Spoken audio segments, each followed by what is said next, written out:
Natatakot ako. Paano kung hindi mawala itong nararamdaman ko para sa'yo?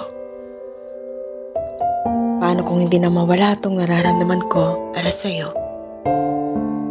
Paano kung kahit anong oras ang lumipas,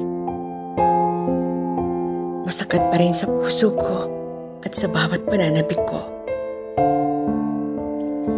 Hindi ko alam kung paano bumitaw.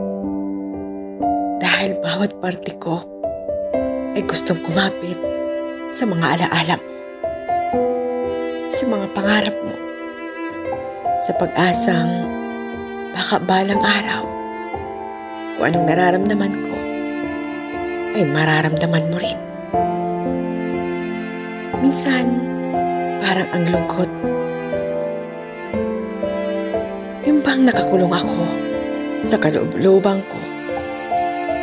Isang tahimik na sakit na kahit kailan hindi kumukupas. Iniisip ko kung paano mananatili ito sa akin.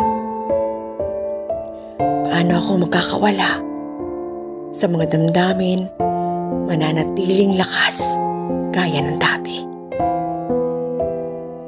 Nakakatakot harapin ang posibilidad ng pag-ibig ay maaaring mag-iwan ng sugat, mag-iwan ng marka, at mag-iwan ng pilat. Pilat na napakalalim. Isang hindi madaling kumaling. Pero kahit natatakot ako, alam kong kailangan kong magpatuloy.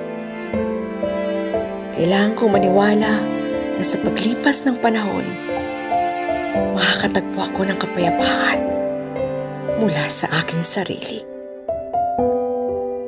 Marahil ito ay hindi tungkol sa paglimot.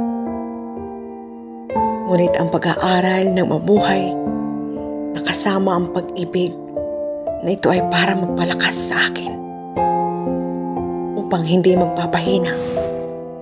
At baka balang araw maging okay din ako kahit alaala ka na lamang sa puso ko.